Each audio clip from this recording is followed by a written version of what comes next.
70-এর দশকের গোড়ার দিকের ঘটনা। তরুণ ছেলেটি সেই সময়ের অগ্নি আন্দোলনের সঙ্গে যুক্ত হয়ে গেল। চোখের স্বপ্ন দেশটা বদলে ফেলার, স্বচ্ছ শোষণ মুক্ত সমাজ গড়বার। বাড়ি থেকে দূরে দিনের পর দিন প্রাণের ঝুঁকি নিয়ে কাটতে থাকল জীবন। এমন সময় খবর আসে বড়দাদা এক দুর্ঘটনায় বিদ্যুৎস্পৃষ্ট হয়ে মারা যান। আন্দোলনের রাস্তা ছেড়ে তরুণটি পরিবারের পাশে এসে দাঁড়ায়। বাবা বসন্ত কুমার চক্রবর্তী ও মা শান্তিরানী চক্রবর্তী ছোট ছেলে গৌরাঙ্গকে ফিরে পেয়ে বুকে আঁকড়ে ধরেন। এরপর গৌরাঙ্গ স্কটিশ চার্চ কলেজে কেমিস্ট্রি নিয়ে পড়াশুনো করেন, কিন্তু আগ্রহ ও ভাগ্য তাকে নিয়ে গেল কলকাতা থেকে সুদূরে ফিল্ম ও টেলিভিশন ইনস্টিটিউট পুনেতে। এরপরেই 1976 বিখ্যাত পরিচালক মৃণাল সেনের হাত ধরে প্রথম ছবি মৃগয়া। প্রথম ছবিতেই কিস্তিবাদ, দেশ সেরার শিরোপা। শ্রেষ্ঠ অভিনেতা হিসেবে পান জাতীয় পুরস্কার।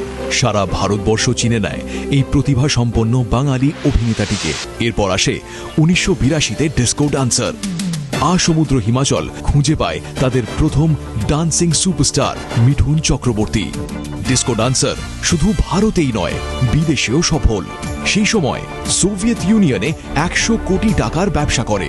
যে বছর দালালের মতো 100% বাণিজ্যিক ছবি করেছেন, সেই সময় বুদ্ধদেব দাশগুপ্তের ছবি তাহাদের কথাতে অভিনয় করে পাচ্ছেন জীবনের দ্বিতীয় জাতীয় পুরস্কার।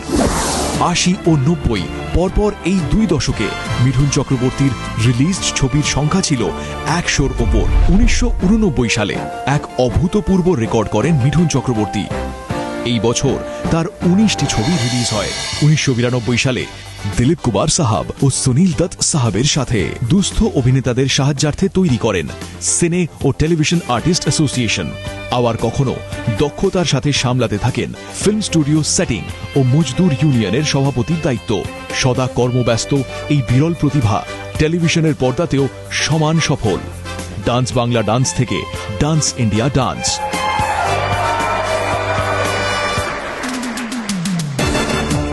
তার নামের পাশে রয়েছে সেরা অভিনেতার 3টি জাতীয় পুরস্কার।